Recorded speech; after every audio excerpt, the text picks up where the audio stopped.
The crack echoed through the Plaza Hotel ballroom like a gunshot in a cathedral. 200 of Manhattan's elite froze mid-conversation, crystal champagne flutes suspended halfway to painted lips, designer gowns rustling to a sudden halt against Italian marble.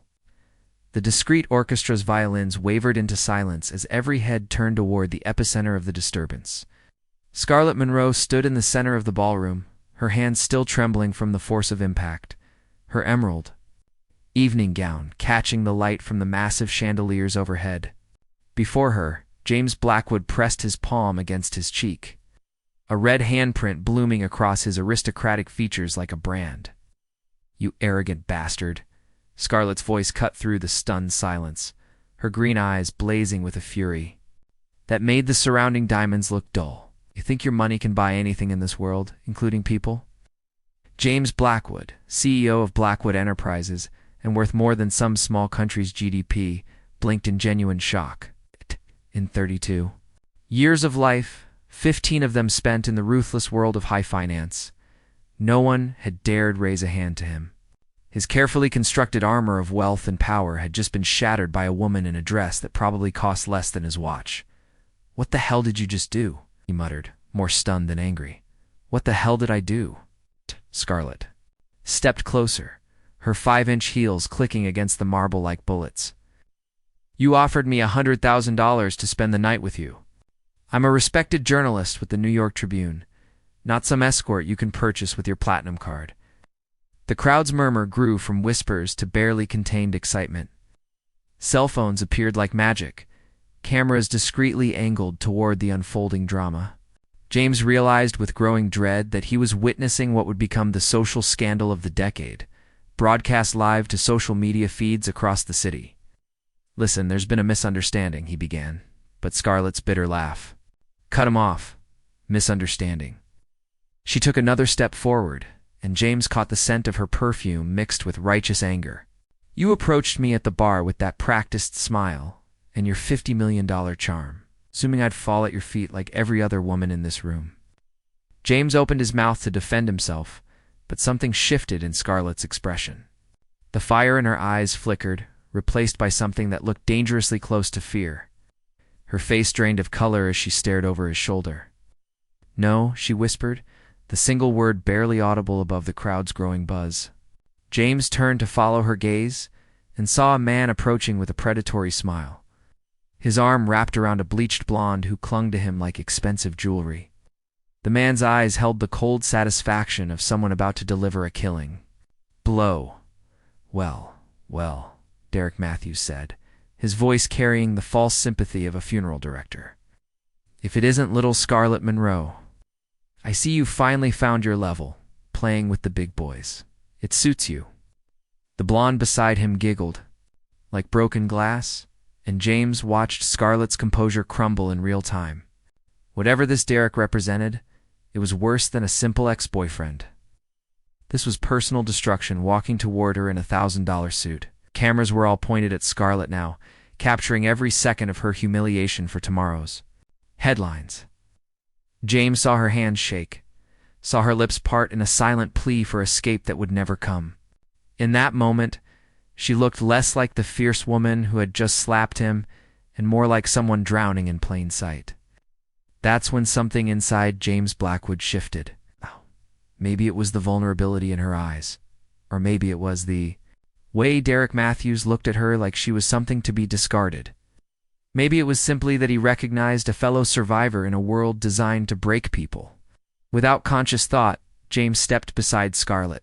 His hand found her waist, solid and reassuring, while his other hand gently lifted her chin until her shocked green eyes met his blue ones. "Sorry, darling," he murmured, his voice carrying just enough to be heard by the surrounding crowd. "I should have done this sooner," and then he kissed her. It wasn't a tentative brush of lips or a calculated performance. It was the kind of kiss that stops time, that makes the world disappear and rebuilds it around to people who suddenly can't breathe without each other. Scarlet's hands instinctively gripped the lapels of his tuxedo, her body melting against his as if they'd been designed to fit together. When they finally separated, the ballroom had fallen into complete silence. Derek Matthews stood frozen, his mouth hanging open like a landed fish, The blonde beside him looked as though she'd swallowed her own tongue. James kept Scarlet close, his lips curving into the first genuine smile he'd worn in years. His voice carried clearly through the ballroom as he delivered the killing blow. "Now, did someone say something about my fiancé?" Scarlet looked up at him, her eyes still glazed from the kiss, and whispered, "You're completely insane." "Completely," he agreed, pressing a gentle kiss to her forehead. "But admit it, it worked. For the first time in 3 months, since Derek had destroyed her career and her heart with surgical precision." Scarlet Monroe smiled. What she didn't know was that this kiss hadn't just saved her from humiliation. It had changed everything. The elevator doors closed with a soft whisper, finally providing sanctuary from the chaos they'd left behind in the plaza ballroom. Scarlet pressed her back against the mirrored wall, her chest rising and falling as adrenaline coursed through her veins like electricity. "Okay," she started, then stopped, running trembling fingers through her auburn hair. "What exactly just happened back there?" James loosened his bow tie, the first genuine laugh he'd experienced in months escaping his lips. "Let's see. You slapped me, called me an arrogant bastard. I kissed you senseless. And now, apparently, we're engaged. This is insane." Scarlet spun to face him, her emerald dress swirling around her legs. "Do you have any idea what you've done? By tomorrow morning, this will be plastered across every gossip website, every newspaper, every financial report in the country. Every stock market analysis." James finished calmly, straightening his cufflinks. "Trust me, I know exactly what I've done." The elevator opened onto the parking garage level, and James gestured for her to follow him. "Hey, come on. We need to talk somewhere private.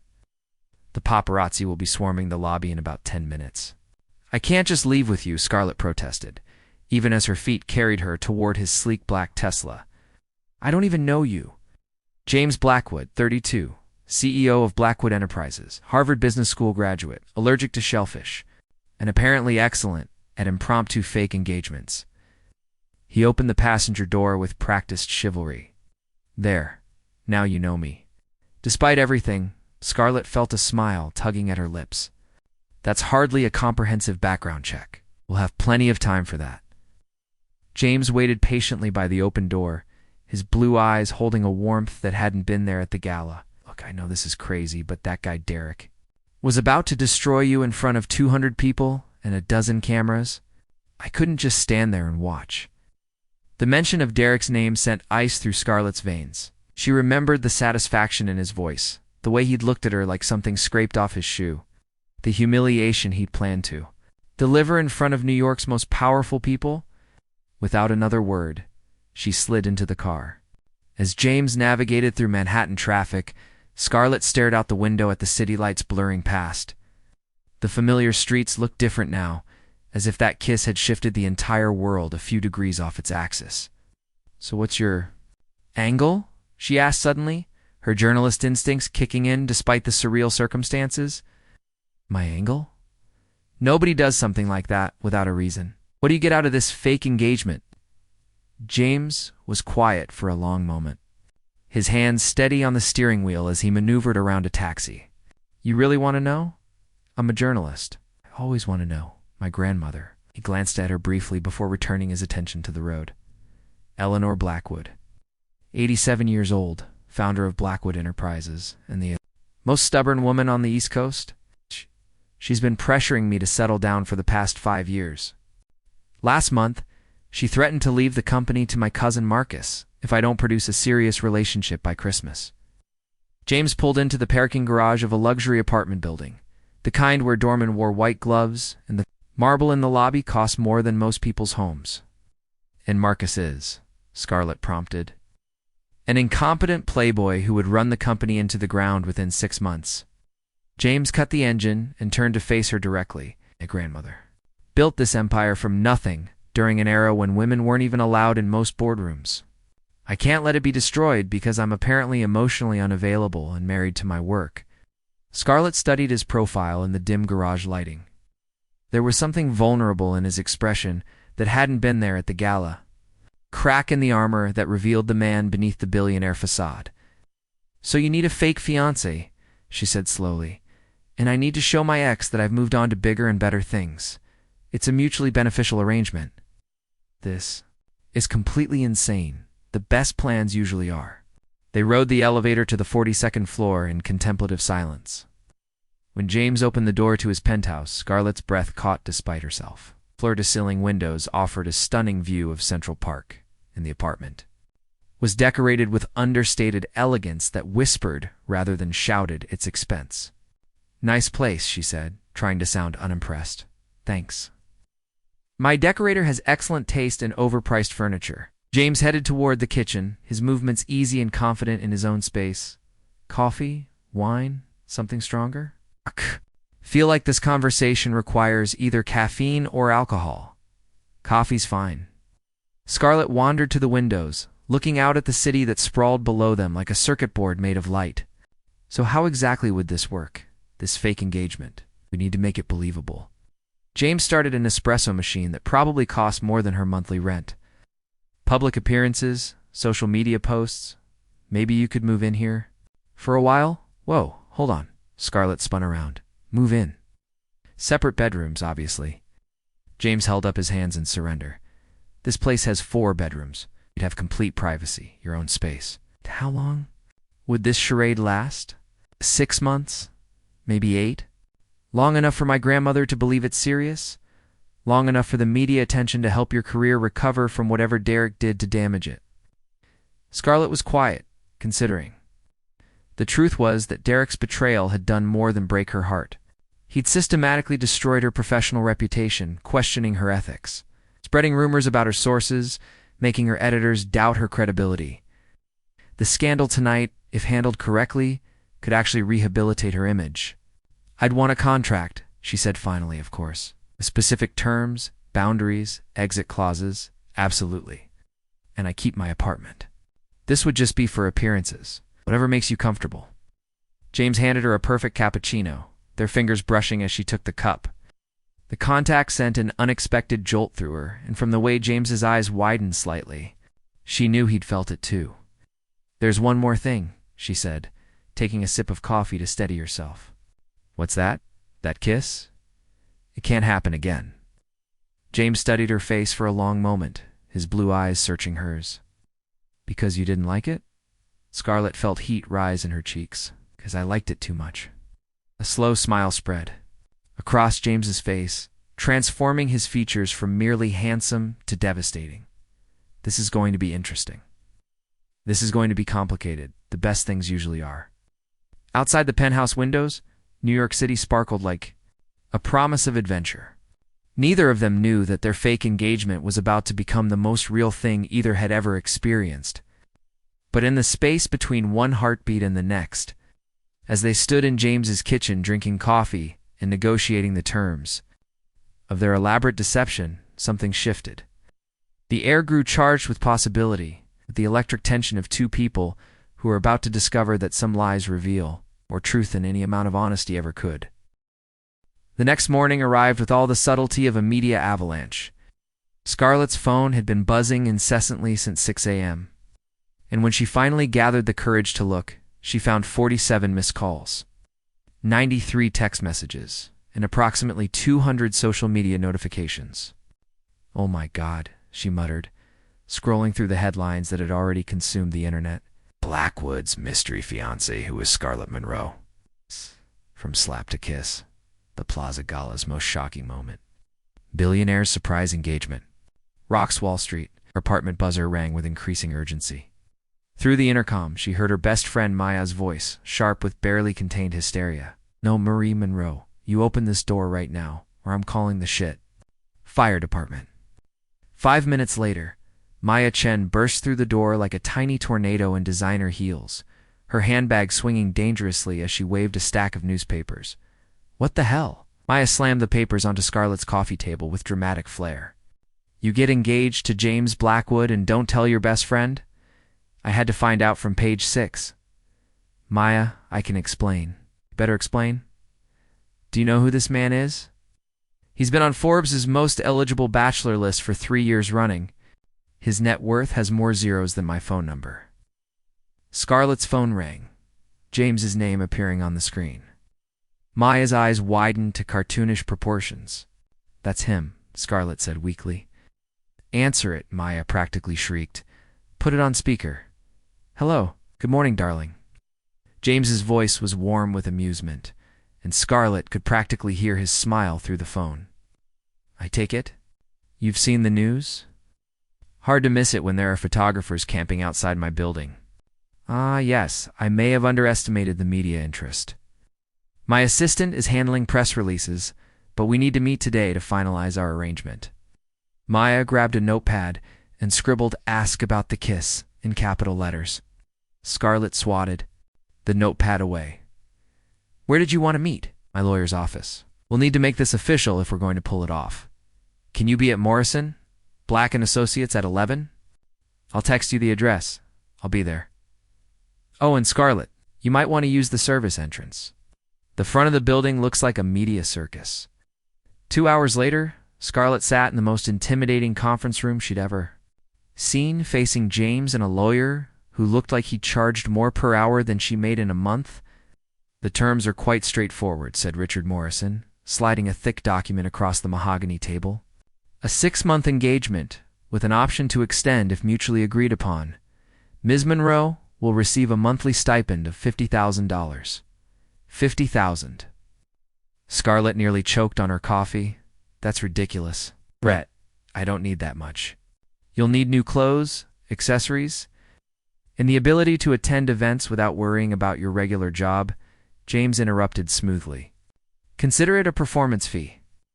The lawyer continued, his voice as dry as old parchment.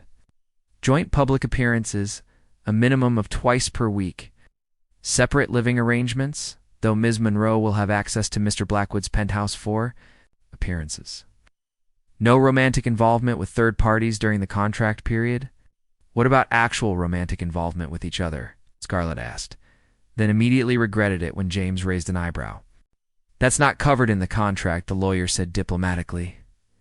"It should be," Scarlet said firmly. "No romantic involvement, period. This is business." James looked amused. "That's what you want." "It is. Fine. But what about physical? Contact for appearances? Hand-holding? Kissing at events?" Scarlet felt her cheeks warm. "Minimal physical contact. And absolutely no more surprise kisses, even if your ex shows up again, especially if my ex shows up again." The lawyer was frantically typing notes. "Perhaps we should define minimal physical contact more specifically." Just then, the conference room door burst open without warning. A tiny elderly woman with silver hair, dressed in a Chanel suit that probably cost more than Scarlet's car, marched in with the authority of someone accustomed to owning every room she entered. "James Alexander Blackwood," the woman announced, her voice carrying the crisp authority of old money and older power. "What is this nonsense I'm reading in the papers?" James stood immediately, his entire demeanor shifting to something Scarlet had never seen before. Respectful, almost vulnerable. "Grandmother, I'd like you to meet. I know exactly who she is." Eleanor Blackwood's sharp blue eyes, so similar to James's, fixed on Scarlet with laser precision.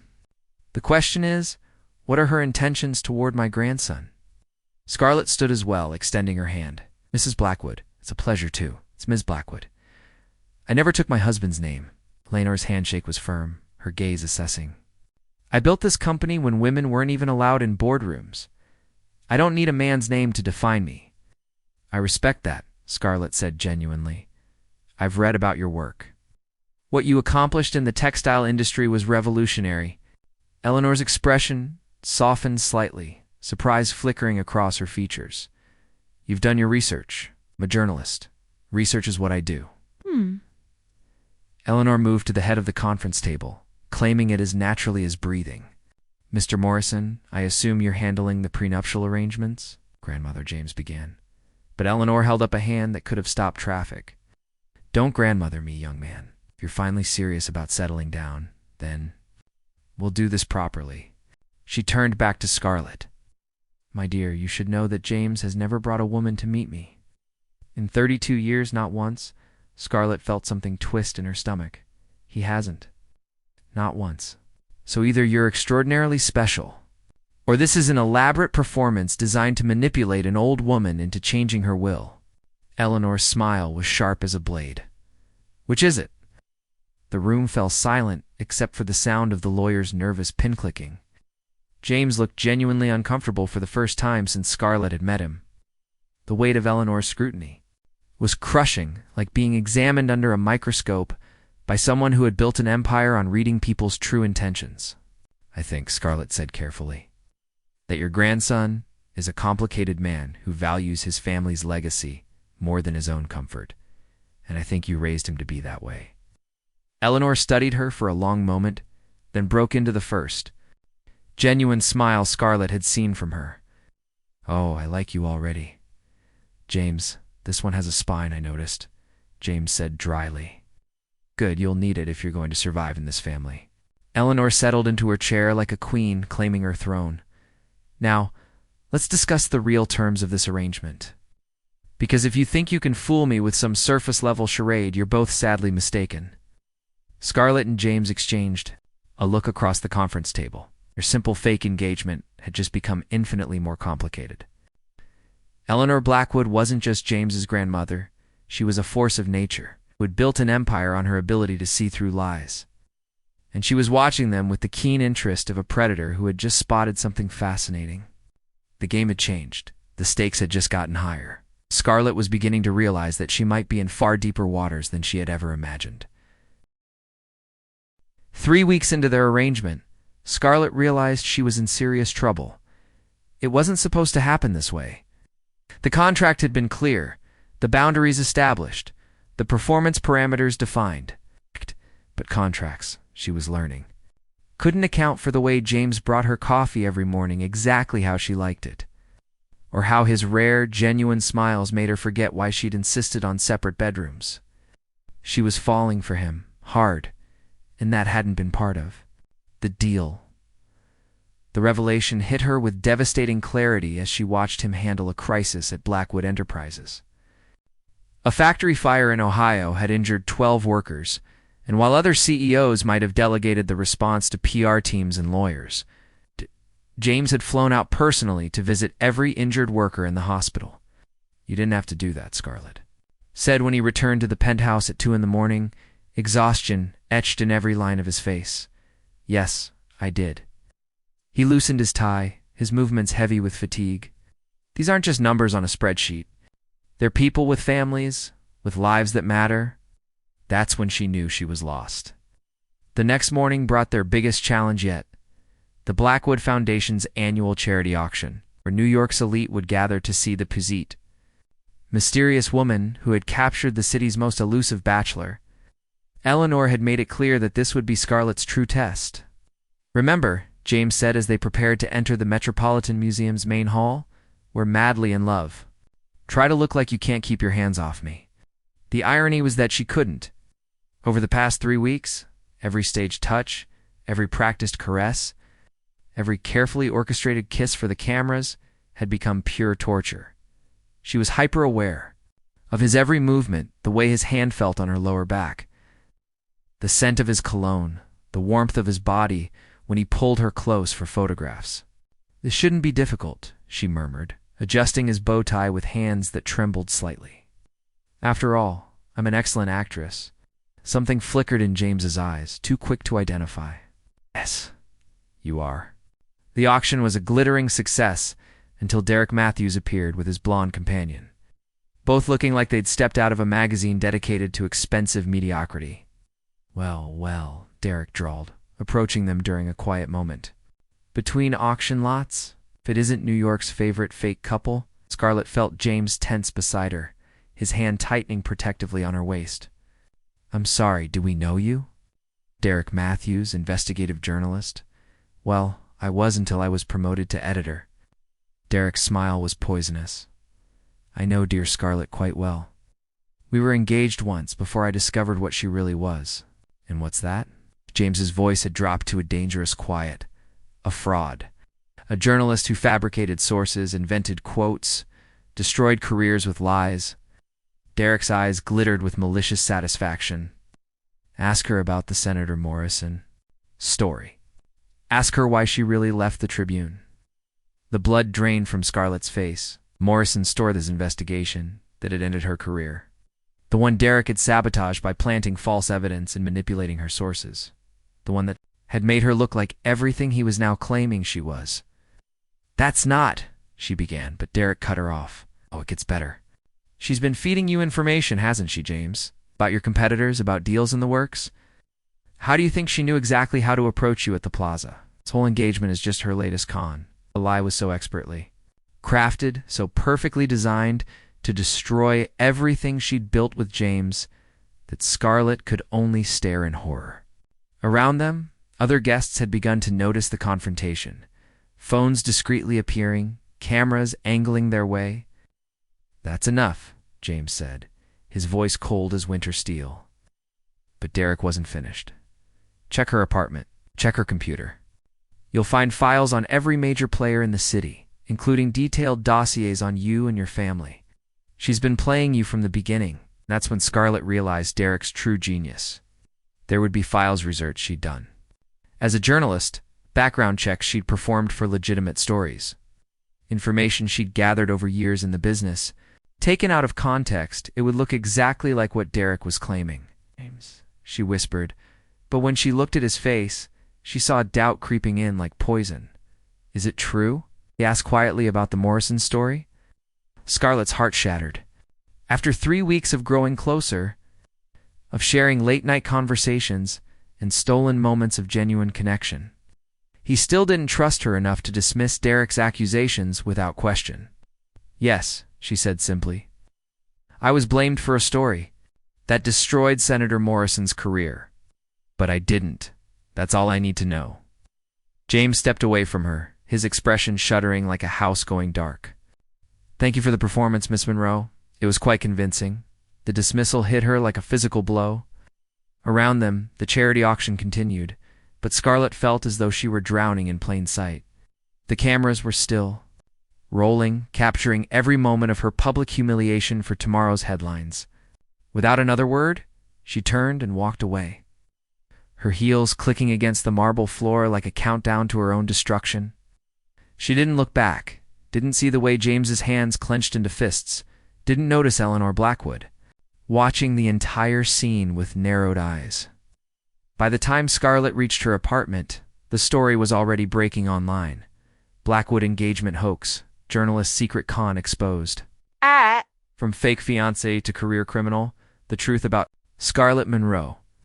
Her phone rang incessantly, but she ignored it all. Maya found her 3 hours later, sitting on her couch in her evening gown, staring at nothing. "Oh." "The internet is going insane," Maya said softly, settling beside her. "But there are also people defending you, your old colleagues, sources you've protected, people who know the real story about Derek Matthews." "It doesn't matter," Scarlett whispered. "He believed Derek. After everything, he still believed Derek over me." Maya was quiet for a moment. Maybe he's scared. Maybe this matters to him more than he wants to admit, and Derek knew exactly how to exploit that. "It doesn't matter," Scarlett repeated. "It's over." But Maya was wrong about one thing. Al. Scarlett sat in her apartment, watching her world collapse for the second time in 4 months. James Blackwood was in his office, making phone calls that would have terrified Derek Matthews if he'd known about them. Because James hadn't believed Derek's lies. Not really. He'd just been afraid that for once in his carefully controlled life, something mattered too much. And when you've spent 32 years protecting yourself from emotional devastation, sometimes you destroy the thing you love most, rather than risk having it destroyed for you. But Eleanor Blackwood hadn't built an empire by accepting defeat. She'd seen something in Scarlet Monroe that reminded her of herself, at that age fierce, honest, and worth fighting for. The real battle was just beginning. The truth came to light in the most unexpected way possible. Eleanor Blackwood had spent 70 years in business by trusting her instincts and doing her own research. When Derek Matthews' accusations felt too perfectly crafted, too precisely targeted, she did what she'd always done. She investigated. It took her private investigator exactly 48 hours to uncover Derek's web of lies.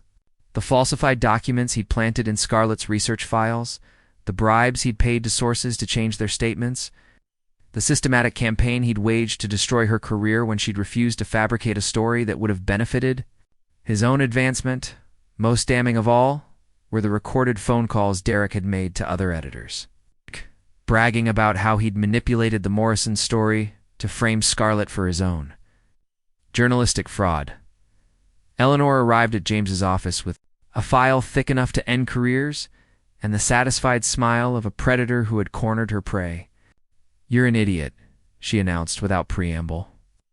Dropping the file on his desk with a satisfying thud, James looked up from his computer. Dark circles under his eyes speaking to sleepless nights and a conscience that wouldn't quiet. "Good morning. To you, too, grandmother. Don't.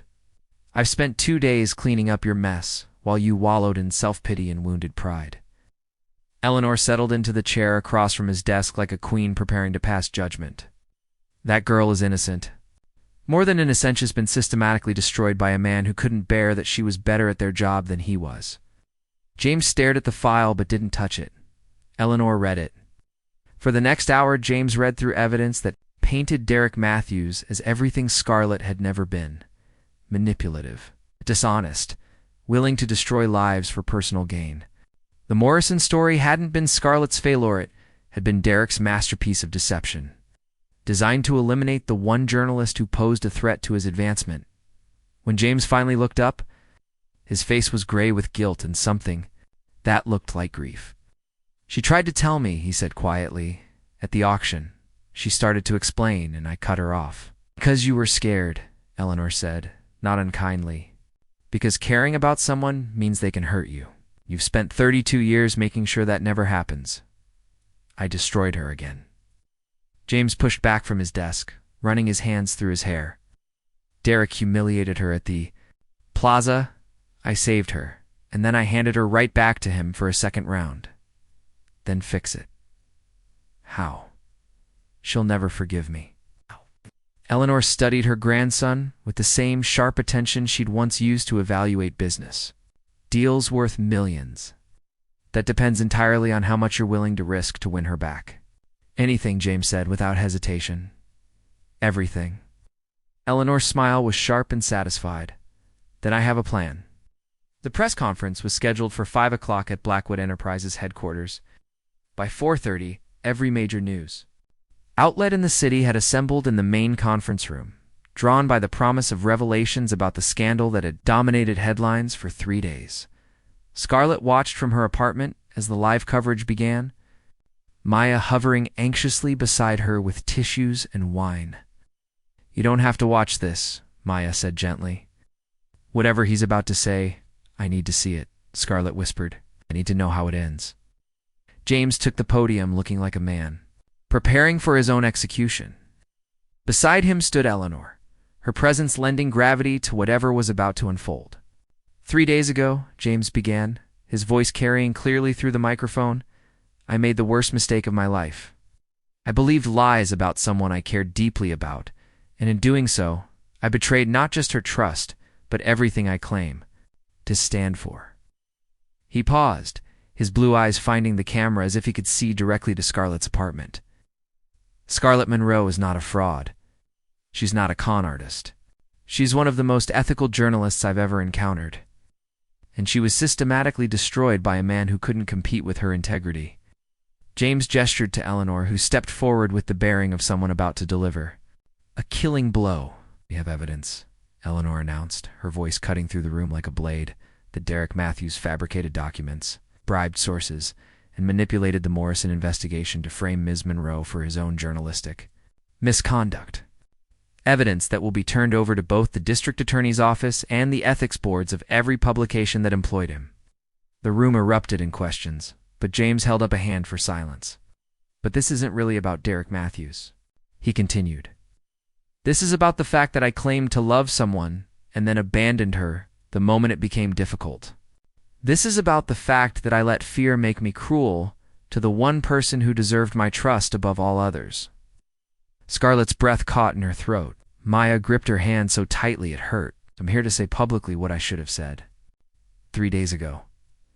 James's voice grew stronger, more certain. "Scarlet, I love you. It's not the performance version of you. Not the fake fiancé version, but the real you. The woman who slapped me in a ballroom because I insulted her integrity. The woman who spends her Sunday mornings reading to children at the hospital. The woman who makes terrible coffee but perfect conversation. He paused, swallowing hard. I love the way you argue with me about everything from politics to pizza toppings. I love that you're smarter than I am, and not afraid to prove it. I love that you make me want to be better than I am. I'm sorry. I'm so desperately sorry that I let my own fears hurt you when you deserved my faith. The conference room had fallen completely silent. Even the seasoned reporters seemed transfixed by the raw emotion in James's voice. I know. This doesn't fix anything, he said quietly. I know I have no right to ask for forgiveness. But if you're watching this, Scarlet, please know that everything I felt for you was real. The rest was just me being too much of a coward to admit it. James stepped back from the podium, ignoring the explosion of questions from the assembled press. He walked out of the conference room and straight to the elevator, leaving Eleanor to handle the media frenzy he'd just created. 20 minutes later, Scarlet's apartment buzzer rang. She looked at Maya, who shrugged. Could be pizza? Could be the man who just declared his love for you on national television. Scarlet's hands shook as she pressed the intercom button. Hello, it's me. James's voice was quiet, uncertain. I know I have no right to be here, but I needed to see you. To apologize properly, face to face. Scarlet closed her eyes, feeling the last of her defenses crumble. Come up. When she opened the door, James looked like he'd aged years in the past 3 days. His usually perfect appearance was disheveled, his eyes haunted with regret. Hi, he said simply. Hi. They stood in her doorway, two people who had pretended to love each other and then discovered they didn't have to pretend at all. I brought something, James said, pulling out a folded piece of paper. A contract amendment. Despite everything, Scarlet almost smiled. Of course you did. It's very simple, he said, unfolding the paper. It states that James Alexander Blackwood is an idiot who doesn't deserve forgiveness but is asking for it anyway. It also states that if Scarlet Monroe is willing to give him another chance, he promises to trust her completely, love her honestly, and never again let fear make him stupid. Scarlet took the paper, scanning the formally typed document. At the end. Bottom, in James's handwriting, was a single line. I love you. Not as a performance, not as a contract. Just because you're you. There's one more clause, James said quietly. A termination clause. What does it say? That this contract is only binding if both parties agree that what we have is real. That it's worth fighting for. That despite everything that's happened, we're better together than apart. Scarlet looked up at him. Seeing past the wealthy CEO to the man who brought her coffee and worried about factory workers, and had been brave enough to risk everything on national television. And if I don't sign, then I'll respect that. I'll leave you alone. And I'll spend the rest of my life knowing I lost the best thing that ever happened to me because I was too afraid to believe in it. Scarlet was quiet for a long moment, studying his face. You really hurt me, James, I know. You made me feel like I was back in that ballroom with Derek, being humiliated all over again. I know, and I'll regret that for the rest of my life. Good. Scarlet said firmly, You should. Then she stepped forward and kissed him. It was different from their first kiss, at the Plaza, desperate, more certain. It tasted like forgiveness and second chances, and the promise of something real. When they broke apart, James rested his forehead against hers. Does this mean you'll sign the contract? I have some amendments of my own, Scarlet said, her lips curving into the first genuine smile she'd worn in days, such as no more fake anything, no more contracts or arrangements or performances. If we're doing this, we're doing it for real. Deal. And you have to let me interview Derek Matthews. When he's arrested for fraud? James laughed, the sound bright and relieved. Absolutely. You have to admit that my coffee isn't terrible. Now you're pushing it. Scarlet laughed too, and the sound filled her apartment like music. They had a lot to figure out, though, to blend their lives, how to handle the media attention, how to convince Eleanor that their relationship was genuine when it had started as an elaborate deception. But as James pulled her close and kissed her again, Scarlet realized that some of the best love stories begin with the worst lies. Sometimes you have to pretend to be in love to discover that you don't have to pretend at all. 6 months later, at their actual engagement a fake one this time, Eleanor Blackwood raised her champagne glass in a toast. She announced to the assembled guests, who proved that sometimes the best business deals are the ones you break. James and Scarlet exchanged a look across the room, remembering another ballroom, another crowd, another kiss that had changed everything. This time when James kissed his fiancée, there were no contracts between them. No performance, no arrangement, no carefully negotiated terms. Just love. Real, complicated, honest love. And it was perfect. The end asterisk like this video if the story touched your heart. Subscribe for more emotional tales and share with someone who believes in the power of true love. Ow! And let us know in the comments. We love connecting with our global community of romance lovers.